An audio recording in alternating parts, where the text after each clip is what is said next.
Is the funeral over? Hurry back home, Lori's urgent voice pierced through the somber air of the cemetery. Today marked Alyssa's birthday party, a day of celebration juxtaposed against the recent loss of Shell, my beloved daughter who departed this world at the tender age of 5. My mother-in-law's call came as a stark reminder of life's relentless march forward. Even in the face of heart-wrenching grief, she hadn't attended her own granddaughter's funeral. Instead, her focus was on Alyssa's birthday festivities. The request bewildered me, stirring a mixture of anger and sorrow within. I couldn't help but wonder if grief had clouded Lori's judgment. How could she expect me to simply transition from bidding farewell to my precious Shell to attending a birthday party? The raw emotion spurred me to action, prompting a phone call that would hopefully provide some solace. My name is Rel, a 33-year-old housewife. My husband Milo, just 2 years my senior, and I were introduced through mutual friends 6 years ago. Our union blessed us with a daughter, Shelley, who brought immeasurable joy into our lives. But fate dealt her a cruel hand. Shelley's health began to decline 2 years ago. Initially, it seemed like a series of minor illnesses, fevers, colds, but then came the swelling in her neck. Concerned, we sought medical help, only to be met with ominous words. You need to get tested at a larger hospital immediately. That's what the doctor told me, I whispered, the words heavy with disbelief as they echoed in the sterile hospital room.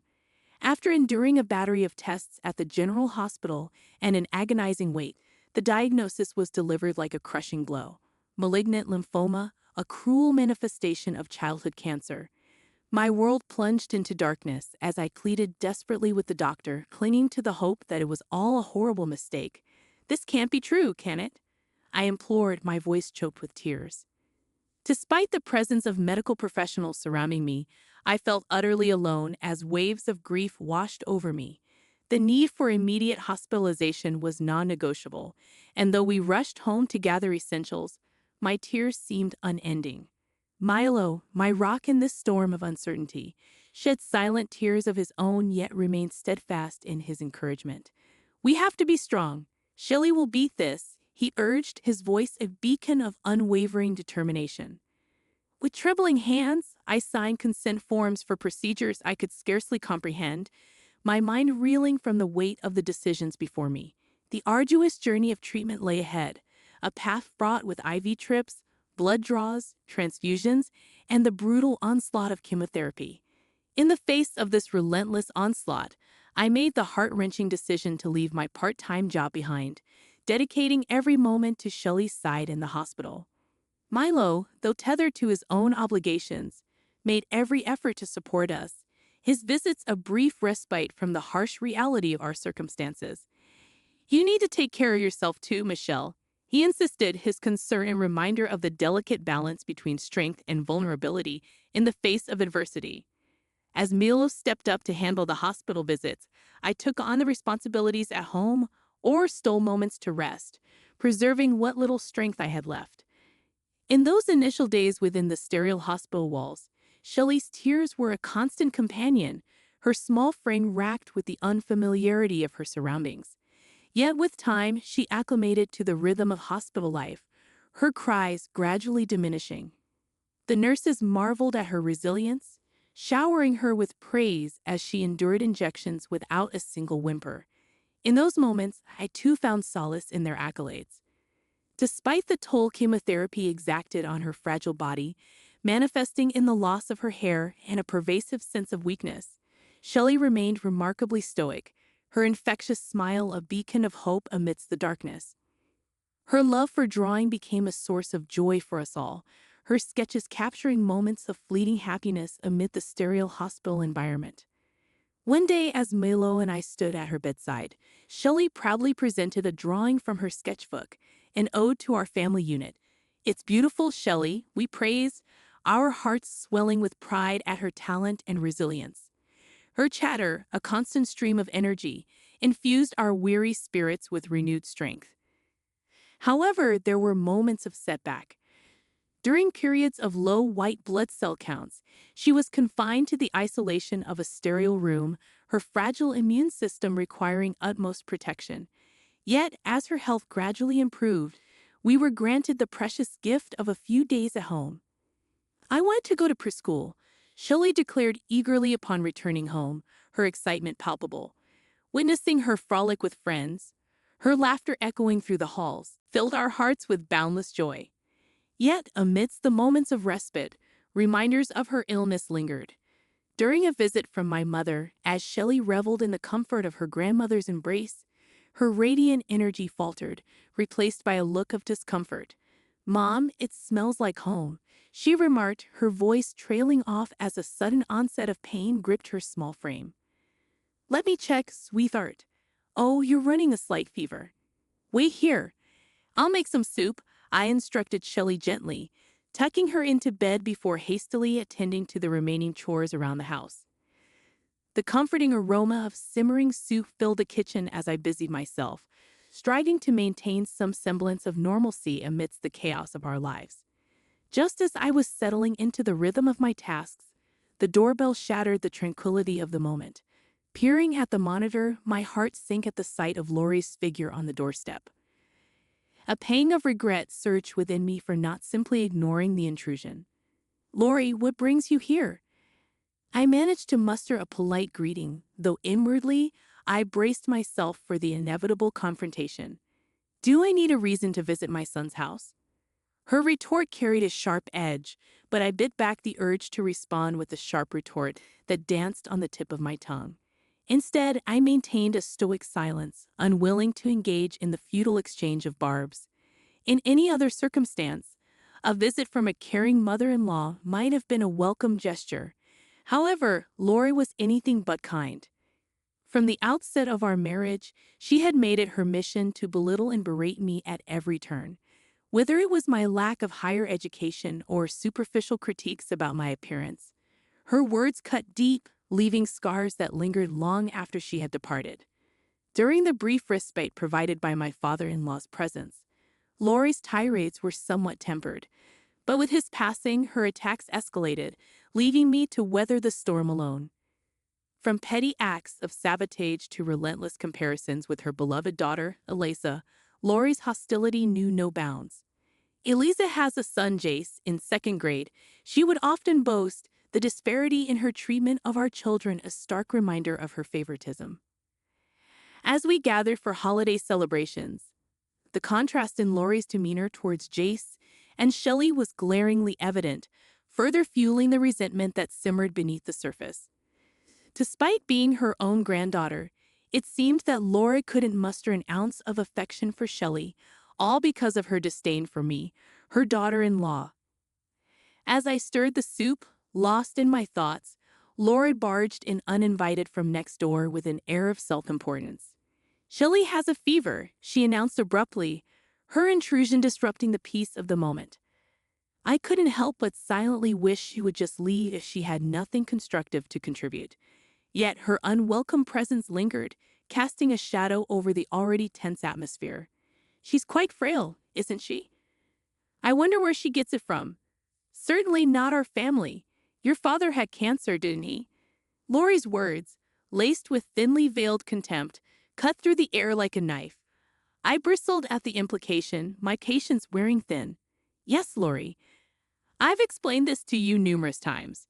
Shelley's illness isn't hereditary," I responded tersely, my frustration bubbling to the surface. My father's battle with cancer during my high school years was a painful memory, but malignant lymphoma, Shelley's diagnosis, wasn't genetically linked, except in specific virus-related instances. Exasperated, I couldn't help but wonder if Lori's repeated ignorance stemmed from senility or simply a stubborn refusal to acknowledge the truth. With a dismissive glance in Shelley's direction, she hurled her venomous remarks before finally taking her leave, leaving a bitter taste in her wake. As the door closed behind her, I turned my attention to Shelley, her innocent face marred by the lingering toxicity of Lori's presence. With a heavy heart, I muttered a few sarcastic comments of my own before retreating from the room. What was the purpose of her visit? I wondered bitterly. Just boredom, perhaps. For a year, Shelley's life was a delicate balance between the confines of the clean room and fleeting moments of respite at home. As the months passed and her blood counts gradually improved, we dared to hope that the worst was behind us. Finally, after a year and a half of relentless treatment, Shelley completed her regimen, and we rejoiced at the prospect of bringing her home for good. With her health on the upswing, Shelley eagerly returned to preschool, her infectious energy lighting up every room she entered. We celebrated this newfound freedom with a family trip to the aquarium, marveling at her boundless enthusiasm as she explored the wonders of the underwater world. Despite the challenges we had faced, I held on to the belief that Shelley would overcome it all. But as she turned 5, our worst nightmares materialized: a relapse. The ensuing months were a blur of agonizing treatments, spinal injections, radiation therapy, and relentless battles against pneumonia and high fevers. Desperate to spare her from further suffering, I underwent a bone marrow transplant, clinging to the hope that it would be enough to save her. But fate had other plans. Despite my best efforts, my body's betrayal dashed any hope of a reprieve for Shelley. With heavy hearts, we faced the grim reality of the doctor's prognosis. There was nothing more to be done. Further treatment would only prolong her suffering. It was a devastating verdict, a stark reminder of the limited time we had left. In the face of such adversity, we made a solemn decision to bring Shelley home, determined to fill her remaining days with love and laughter. Every moment became precious as we embarked on a journey to fulfill her every wish. From preschool sports days to playful outings, we savored each fleeting moment, cherishing the radiant joy that Shelley brought to everyone she encountered. And amidst it all, my mother's unwavering presence provided a source of comfort and solace, a reminder that we were not alone in our grief. I had made a vow to myself never to shed tears in front of Shelley, but sometimes the weight of our reality proved too heavy to bear, and despite my efforts, tears would slip past my resolve. "Mom, what's wrong? Are you feeling unwell?" Shelley's concern for me, even in the midst of her own suffering, never failed to touch my heart. I clung to the hope that this period of happiness would stretch into eternity, praying fervently for a miracle to intervene and spare us from the inevitable. Yet, despite our prayers, the answer remained elusive. Despite her outward appearance of health, the truth lay in the worsening results of her blood tests, a relentless reminder of the cruel reality we faced. As Shelley's condition continued to deteriorate, her once lively spirit confined to the prison of her own frailty, I found solace in the belief that her 6th birthday was within reach, a beacon of hope in the darkness that threatened to consume us. But fate had other plans. Like sand slipping through our fingers, Shelley's grasp on life grew increasingly tenuous, her strength waning with each passing day. As her breaths grew labored and her struggle became more pronounced, the doctor's somber words hung heavy in the air, a harbinger of the inevitable. "Prepare yourselves," they cautioned, their words a cruel echo of the anguish that reverberated within my own heart. In that moment of devastating clarity, I found myself unable to hold back the flood of tears that threatened to consume me. In a haze of grief and disbelief, I turned to Shelley, my voice trembling as I struggled to find the words to convey the unbearable truth that lay before us. "I love you, and Shelley, I love you too." Shelley's words, though labored, carried a weight of love that transcended her weakened state. As the early hours of dawn approached, the urgency of the situation intensified, and the doctor's frantic efforts to revive her filled the room with a sense of desperation. Shelley, in her final moments, clung to consciousness, her voice a fragile whisper echoing the depths of her heart. With every ounce of strength she could muster, she uttered her last words, a testament to the unwavering bond that united our family in love. Milo and I, our hearts heavy with sorrow, cradled her fragile form in our arms, willing her to find peace in the embrace of sleep one final time. But despite her valiant struggle, Shelley slipped away from us, leaving behind an unfillable void in our lives. "Shelley, please, wake up," I pleaded, my voice choked with grief, as her hand grew cold in mine, a silent testament to the cruel reality of our loss. Yet even in the midst of our anguish, the world continued to turn, and the relentless tide of funeral arrangements and preparations pulled me away from the luxury of mourning. As we navigated the somber halls of the funeral home, my heart heavy with sorrow, Lori's callous disregard for the gravity of the moment pierced through the haze of my grief. "You're not coming," I retorted, my patience worn thin by her callous indifference. But her response, laden with self-righteousness, only fueled my anger further. Struggling to contain my rising frustration, I rejected her hollow demands and, in a moment of clarity, severed ties with her toxic presence. With Lori's number blocked and my resolve strengthened, I reached out to someone who offered solace amidst the storm of emotions threatening to engulf me. The somber atmosphere of Shelley's funeral was a testament to the impact she had on the lives of those around her. Doctors who had fought tirelessly for her, friends from preschool, and our own loved ones all gathered to bid her a final farewell. Tears flowed freely as memories of Shelley filled the air, a poignant reminder of the love she had inspired in so many. In a gesture of love and remembrance, Shelley's coffin was adorned with her favorite sunflowers, a vibrant tribute to her spirit. Her friends, with hearts heavy with grief, placed heartfelt letters inside, a testament to the profound impact she had on their lives. Through it all, Milo stood as a pillar of strength, his quiet dignity a beacon of resilience for our grieving family. Hours later, as Milo and I stood before his parents' house, the weight of our loss hung heavy in the air. Lori's desperate plea for help fell on deaf ears as we entered, her presence a stark reminder of the rift that had torn our family apart. In the living room, Eliza and her family, along with a few relatives, awaited us, their expressions a mix of sorrow and disbelief. "I'm so sorry, Rel. We had no idea today was Shell's funeral." Alyssa's words carried a sincerity that touched my heart, a stark contrast to the callous indifference of Lori's actions. In the aftermath of the funeral, I had reached out to Eliza, seeking solace in the bond we shared. Despite the strains of Lori's toxicity, Eliza had always been a source of comfort and support. Her genuine concern for Shelley a testament to the depth of our relationship. As sisters in all but blood, our connection remained unbreakable, even amidst the turmoil that surrounded us. Alyssa's return from abroad had coincided with her birthday, a serendipitous overlap that had tragically coincided with Shelley's funeral. In our haste and grief, we had entrusted Lori with the task of communicating with her side of the family, only to be met with betrayal and negligence. Alyssa's shock at Lori's absence from the funeral served as a sobering reminder of the fractures within our family that had been laid bare by Shelley's untimely passing. Upon our return home, Alyssa reached out to me, only to discover that Shelley's burial had already taken place.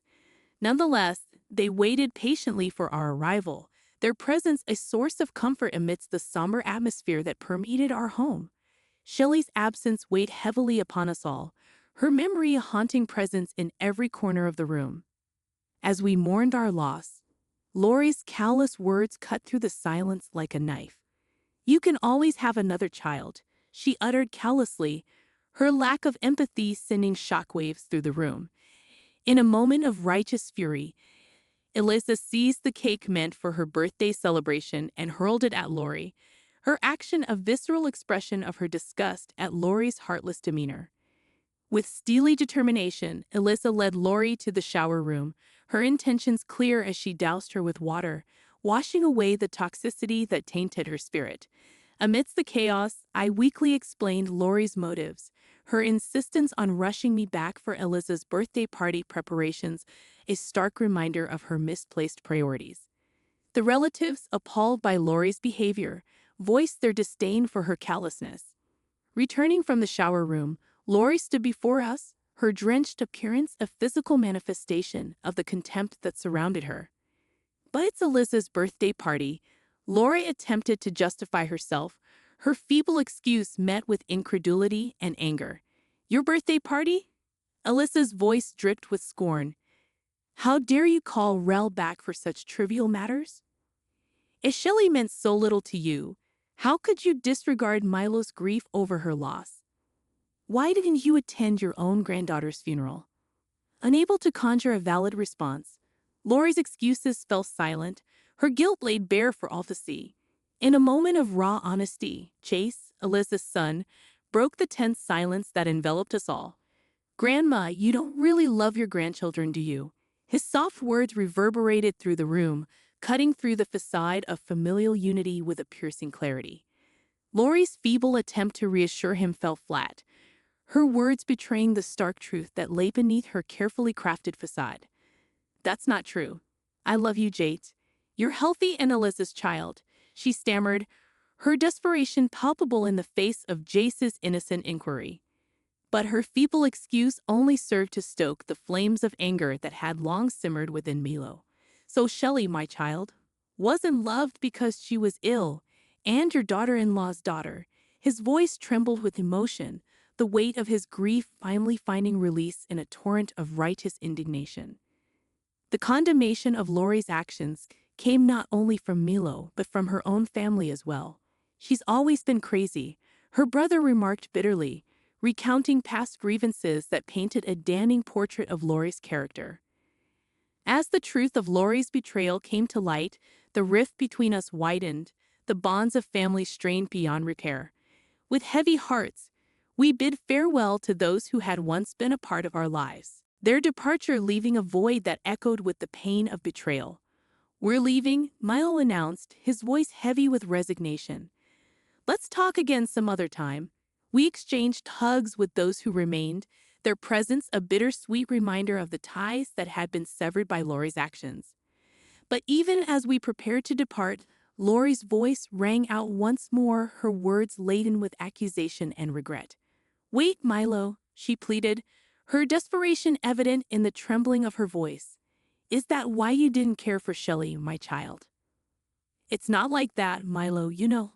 Laurie's voice quivered with sadness, her words a feeble attempt to justify her actions. "You didn't study properly, like Eliza. You didn't listen, so you only care about those who do as you want, huh?" Milo's expression remained somber, his disappointment evident in his eyes. As I handed Laurie something beside him, a pang of sorrow gripped my heart. It was a drawing of Laurie, meticulously crafted by Shelley's tiny hands. In the picture, Laurie was depicted with a radiant smile adorning her face.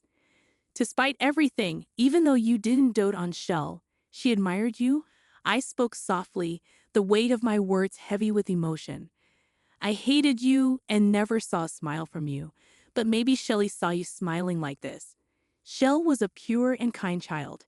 Even during her treatment, she was more concerned about me. Perhaps in her eyes, she saw a kind Laurie. Laurie's tears flowed freely for the first time, her fingers trembling as she clutched the drawing close to her chest. But amidst the flood of emotions, it was painfully clear that the damage had already been done. "We're also leaving. I won't ever see Mom again." Alyssa's words hung heavy in the air, her resolve unyielding as she turned her back on the woman who had betrayed us all. "Wait, don't leave too." Laurie's desperate plea fell on deaf ears as we, united in our grief, departed from the in-laws' house, leaving behind the shattered remnants of what was once a family. In the days that followed, my uncle-in-law's family visited us, their presence a balm to our wounded spirits. Amidst prayers offered over Shelley's photo, they extended their heartfelt apologies for Laurie's behavior. Yet, even as Laurie appeared remorseful, clutching onto Shelley's drawing with trembling hands, the damage she had wrought could not be undone. Laurie had always been troublesome. "It's unlikely she'll change now." My aunt-in-law's words held a note of resignation, a testament to the deep-seated flaws that had long plagued Laurie's character. In the wake of this tragic incident, other relatives followed suit, cutting ties with Laurie in a collective act of solidarity. Though her loneliness may be self-inflicted, there was little room for sympathy. Her long history of erratic behavior had left scars too deep to heal, and as she faced the consequences of her actions, she would be forced to confront the weight of her regrets alone. In the aftermath of the funeral, as the whirlwind of busy days and necessary procedures subsided, the full weight of Shelley's loss crashed down upon me like a tidal wave. In the depths of my grief, I found myself engulfed by a sense of overwhelming despair, my vision clouded by tears that seemed to never cease. Milo's concern for my well-being grew with each passing day, prompting my mother to stay with us for a while, offering her comfort and support during my darkest hours. Haunted by the relentless question of whether I could have done more to save Shelley, I found myself teetering on the brink of madness, consumed by guilt and regret. But amidst the suffocating darkness that threatened to engulf me, I couldn't bring myself to entertain thoughts of ending my own life. For Shelley had fought with such tenacity until the very end, her spirit refusing to surrender to the cruel hand fate had dealt her. Slowly, almost imperceptibly, a glimmer of hope began to flicker within me once more. Finding solace in the shared experiences of other parents who had suffered similar losses, I sought refuge in the embrace of a support group where tears were shed and stories shared, offering a semblance of comfort in our collective grief. Reconnecting with Eliza and engaging in heartfelt conversations with her served as a source of solace, a reminder that I was not alone in my pain. And then, amidst the darkness, a beacon of light emerged in the form of a furry companion. Milo and I welcomed the puppy into our home, its boundless energy and unwavering affection serving as a gentle reminder of the love and joy that Shelley had brought into our lives. In the wag of its tail and the sparkle in its eyes, I saw echoes of our bright child, Shelley, her spirit living on in the playful antics of our new furry friend. Do you draw in heaven, chatter endlessly, and smile with that infectious joy of yours? I whispered into the ether, my words a silent prayer carried on the wings of hope. Someday we'll be together again, but until then, wait for me. And if by some miracle our paths cross once more, I long to see your radiant smile lighting up the heavens above. As Shelley's mother, I made a solemn vow to honor her memory by living a life filled with purpose and meaning, a life that she would be proud of.